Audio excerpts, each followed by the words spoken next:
Hi everyone, welcome to Peculiar People's Connect, where you get life transforming messages, edifying content, and prophetic declaration, and as well as successful talk. You don't want to miss out on this channel.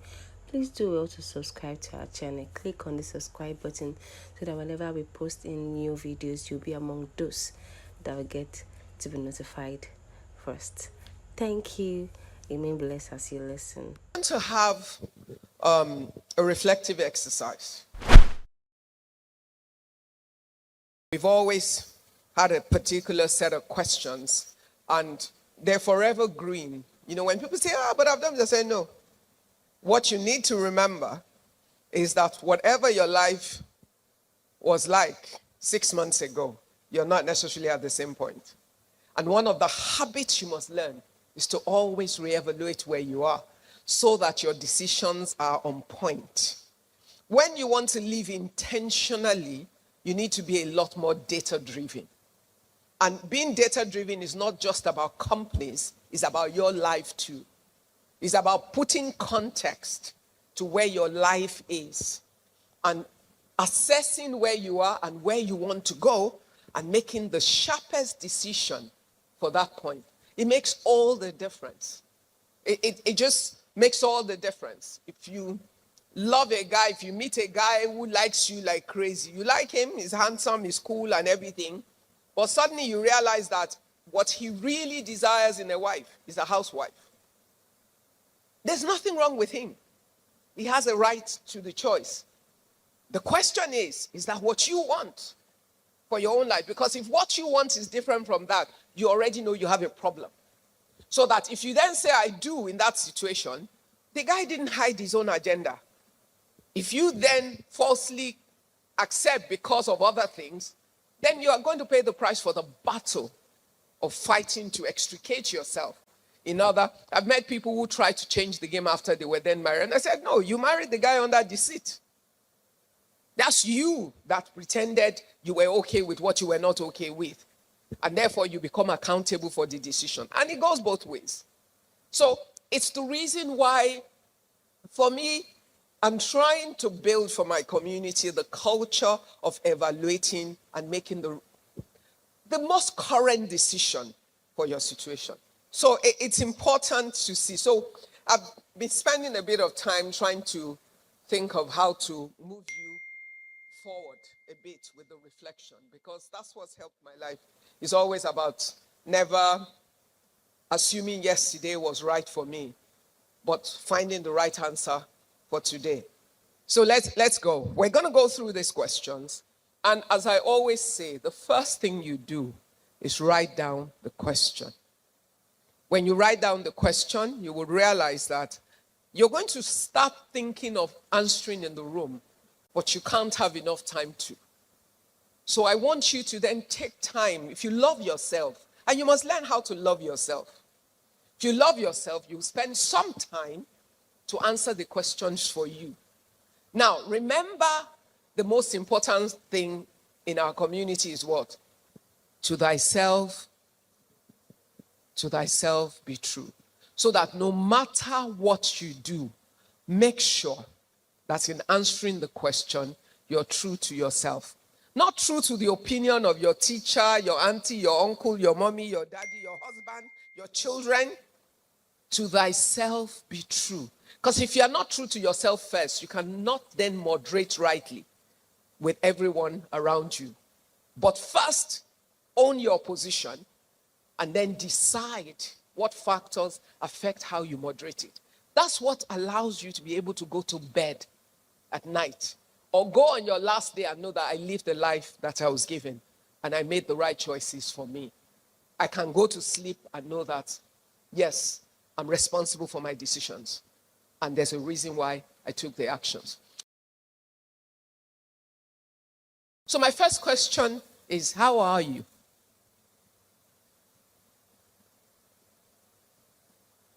You're wondering. Oh, we need to check on each other a bit more these days. How are you? There's so much happening around the world. There's so much happening in our country. There's so much happening at work. There's so much happening in families, in homes. There's so much happening around us. But let me tell you why this question became important to me. Somehow, we've all learned how to act right, even when we're not right. We have learned the appearances. You know, for the Christians, it is well. Really? I know you're speaking your faith, and I'm a preacher, aren't I? But all I'm saying to you is, to what? To thyself be what? Be true. You can face the fact and take the truth of the word of God to fight it. But you must first own what is, you know, to be the fact of the situation. How are you? Can you ask your neighbor how the person is?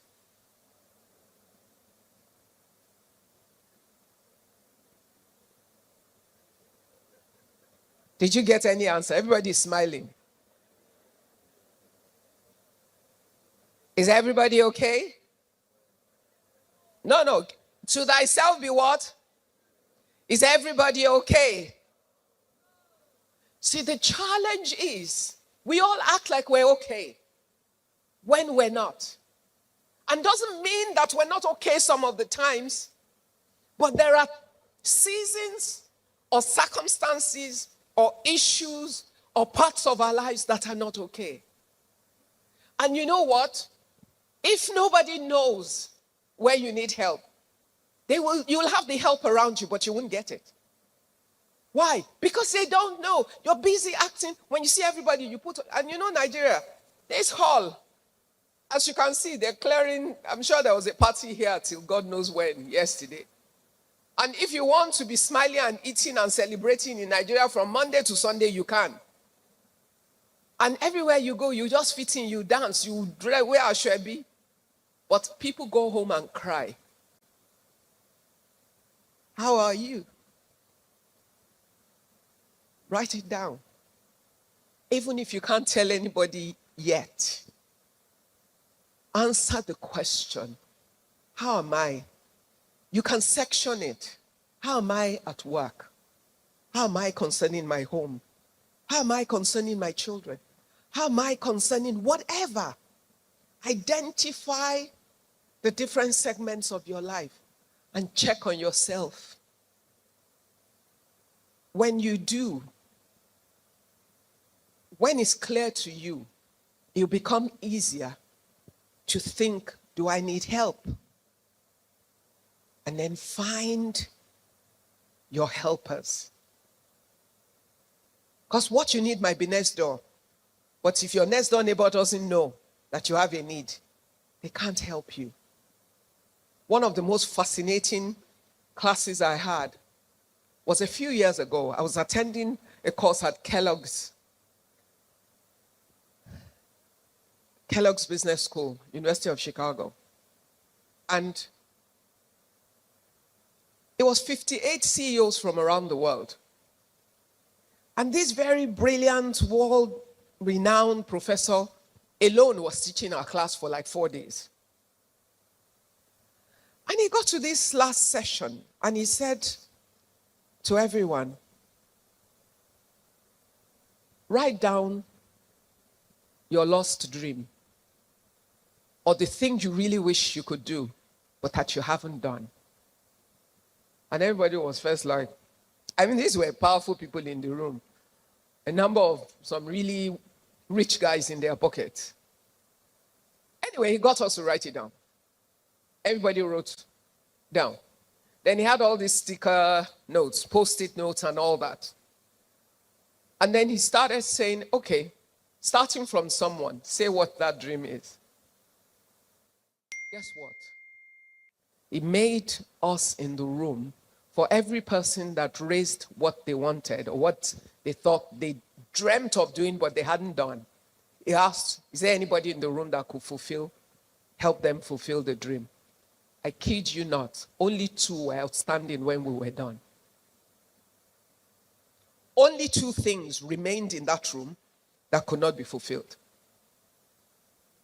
But we'd been together for about 4 days. that was our last day. We would have left without knowing the things we came in with were already in the room and that the problem could have been solved except for that session. But they didn't know what you needed help with. So nobody could help you. You don't know your neighbors. You don't even know the power of the network of some of your friends. Except they know exactly what you're looking for. They cannot put their network at use for you.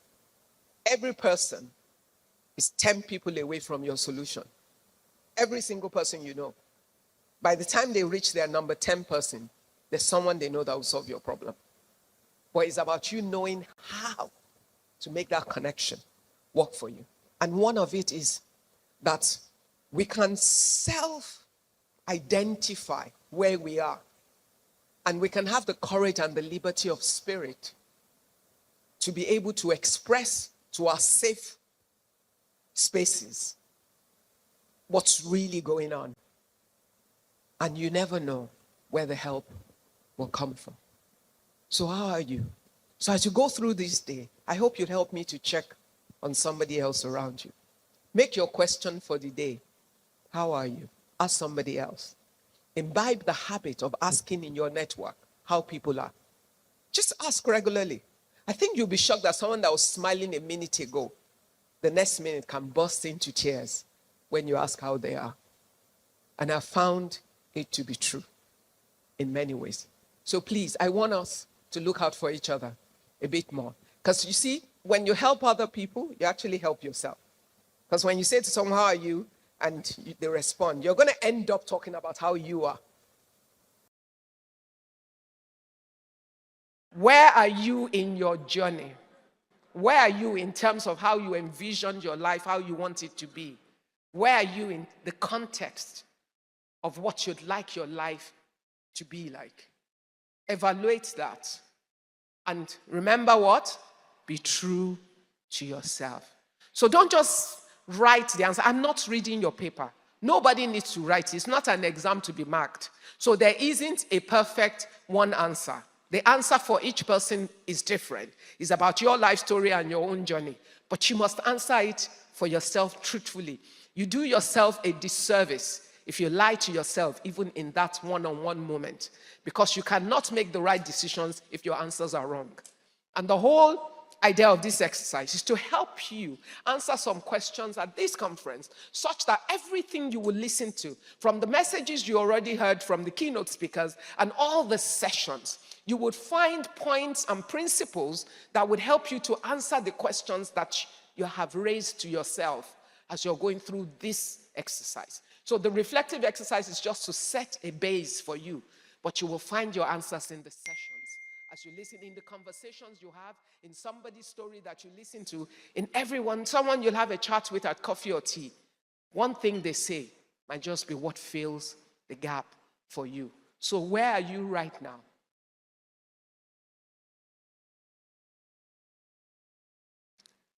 And this is really important. Who do you think that you are? I don't care the last name that your teacher called you when you were in primary school, or the last name that your neighbor called you, or your husband was so mad at you, he gave you a name and described you by something else.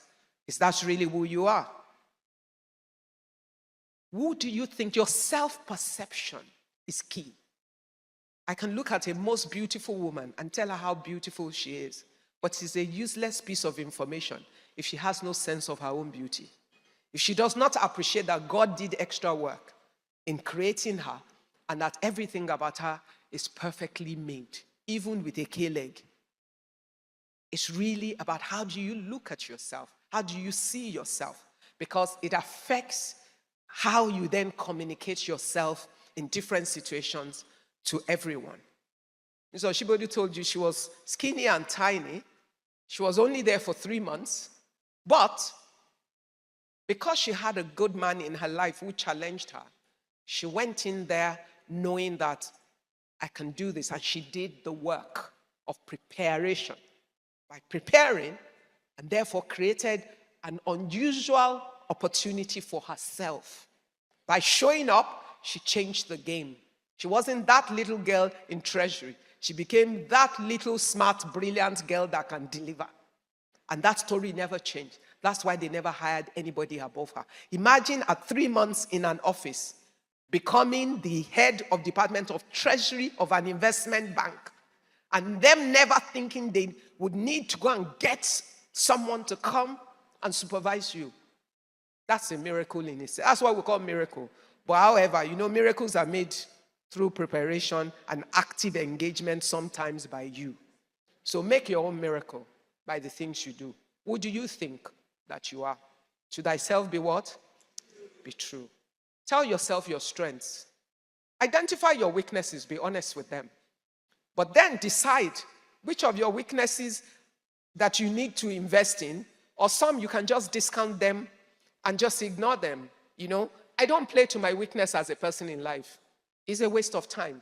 I play to my strength. I let my weaknesses be. I'm the first to own them. I outsource my weaknesses. Yeah. I just find helpers with strengths in my own weaknesses. Some of you make a lot of money. Send the money on errand. Find helpers that you can outsource your weaknesses to. Make them work for you and make things work for you. But I know my strength, and you can't take me up on my strength. I will face you down because I know what I'm good at. So if you are talking rubbish, I will tell you it's rubbish because I already know. So you need to have a sense of yourself so that when anybody tries to redefine you, you can stand up. So next question, where do you think that you're going? Life always offers you options, A, B, C, D. How do you decide that option A is the best for me, not B, not C? When you get 2 different job offers, how do you choose one? How do you evaluate your opportunities in line with your goal? How do you know sometimes it's better to choose what seems to be the less paying job because strategically it is what is going to get me nearer my long-term goal? Where do you think that you're going? If you don't know where you're going, you can't know the right route to get there. And there are many routes to each destination. But having a sense of where you're going helps you to know why, even though A, B, C, D can get me to the same place, why is A the better route for me, and B the better route for C, and C the better route for A? You have to invest time to evaluate. Don't take random decisions. Intentionality is key for a woman that wants to achieve the highest level of success in her life. You have to be deliberate in your actions. There will be some accidental moments of good for you, but if you leave everything to accidents, you'll end up with real accidents. So take charge of your decision. Know why. Be strategic about how the dots connect.